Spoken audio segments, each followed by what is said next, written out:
14h-16h, Brigitte Lahaie, Sud Radio.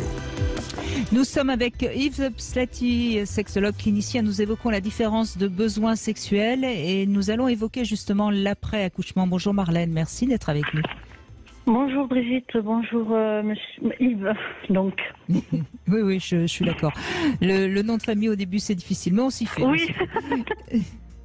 Slati, moi je le dis maintenant, c'est une facilité pour moi.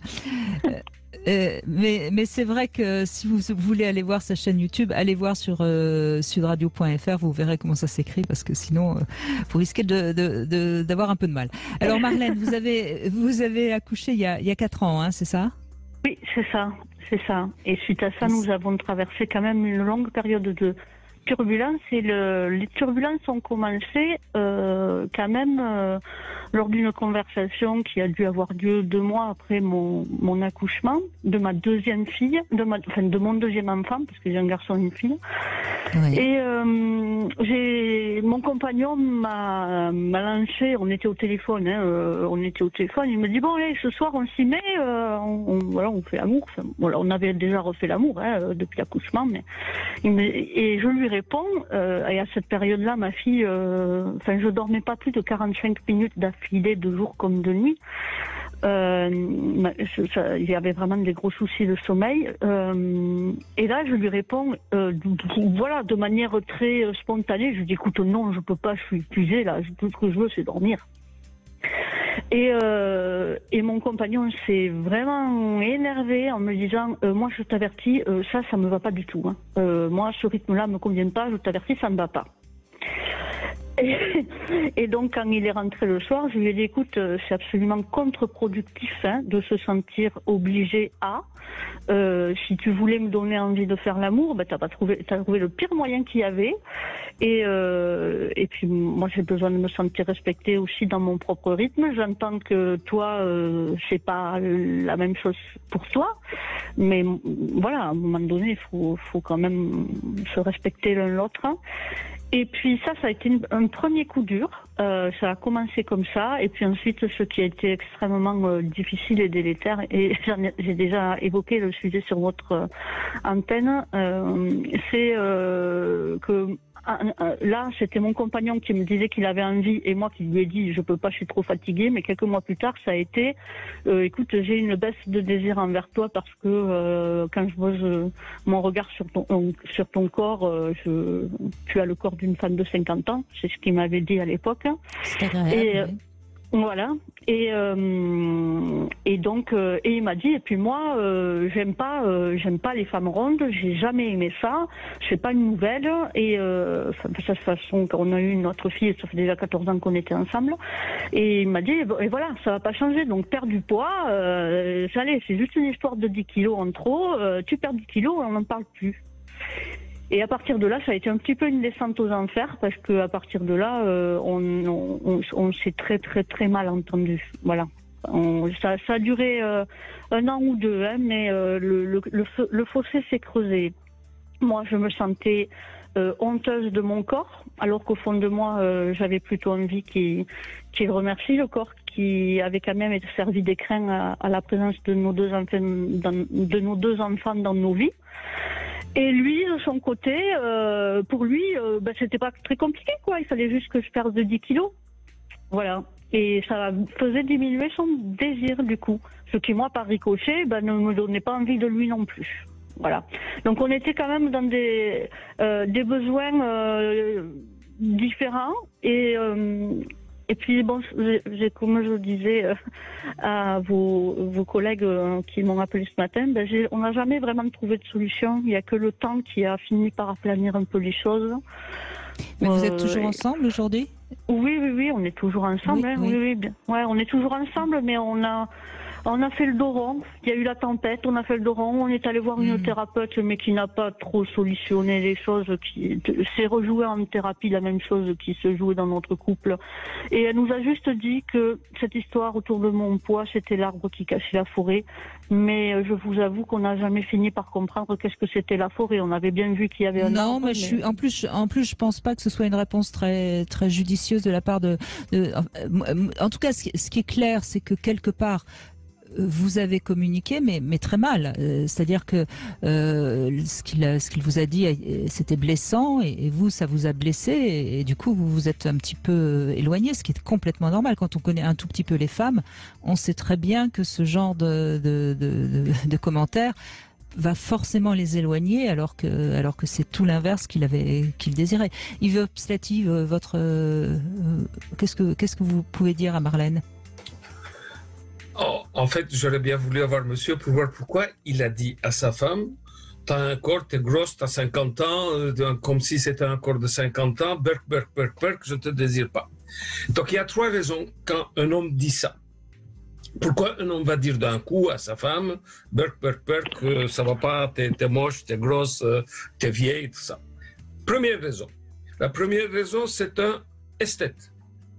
Esthète, c'est-à-dire que l'esthétique est très importante. Lui, et il voit tout. Vous avez un syllabe moins aujourd'hui, il va voir que ce n'est pas la même chose de 2 côtés. Et il va le dire. Donc, l'esthète ne sait pas se taire.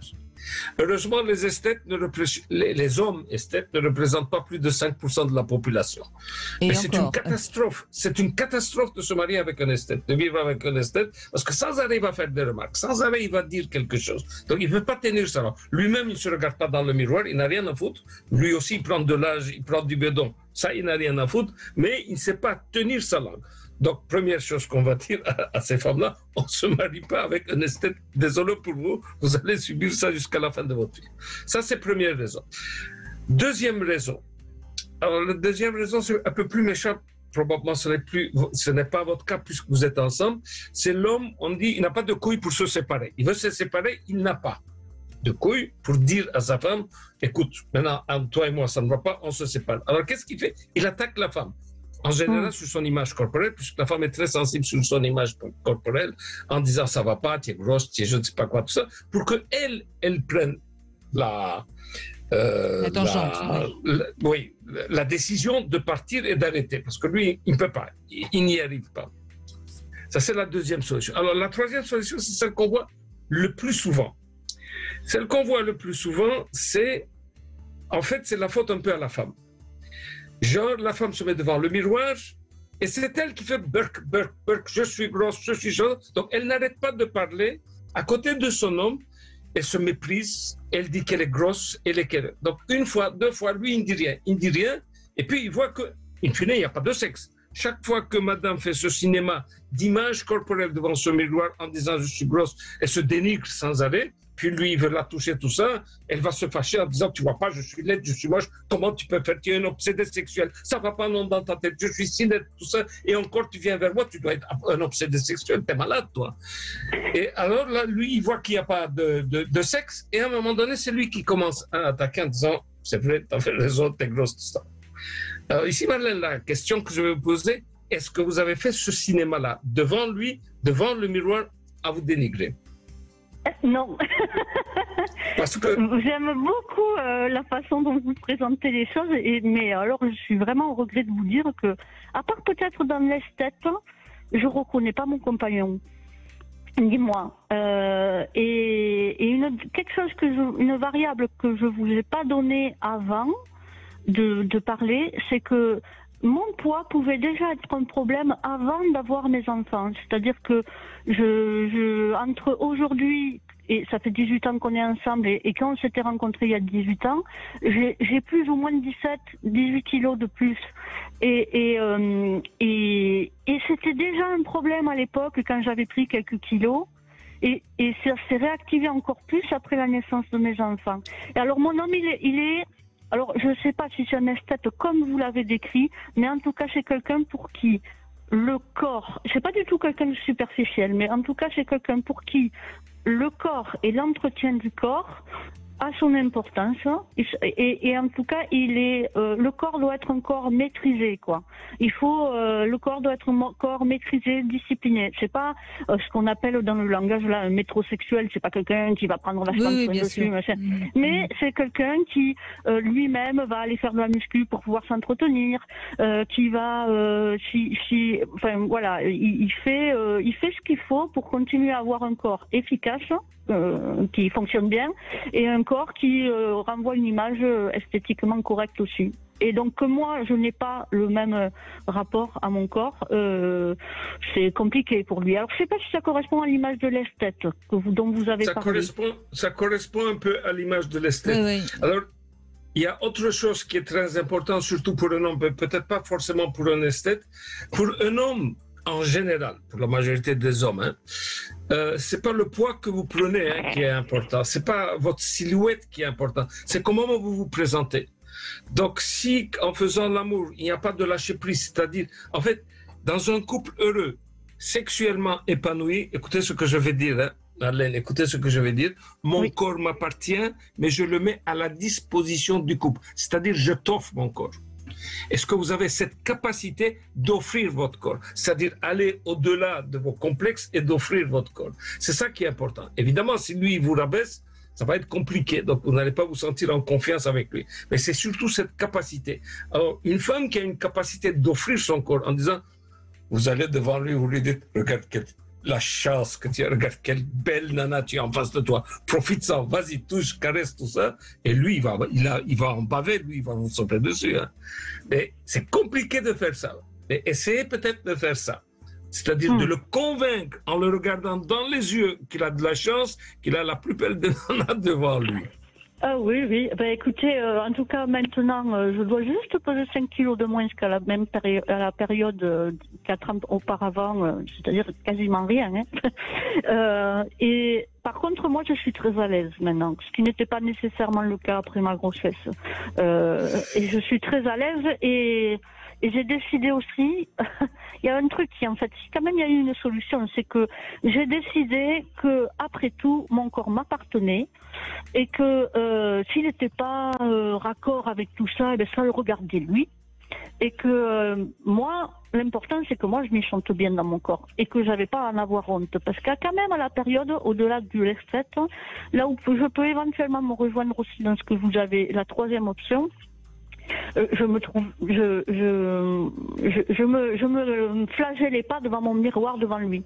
Par contre, je ne me montrais plus. Il m'avait tellement dénigré, surtout concernant la taille de mon ventre, il m'avait tellement dénigré qu'à un moment donné, je me suis plus montrée, quoi. J'avais absolument pas envie d'avoir le regard de mon compagnon sur moi.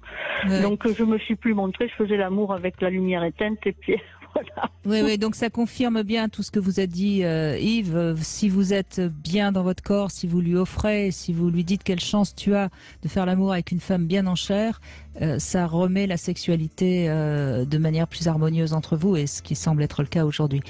Merci en tout cas Marlène de votre témoignage. On voit bien que la sexualité c'est une relation à deux et que chacun a sa part de responsabilité dans cette histoire, et c'est peut-être pour ça que c'est parfois important de pouvoir en parler avec nous. On fait une petite pause, on se retrouve avec notre Sexy News, Flore Chéri qui va nous rejoindre dans un instant.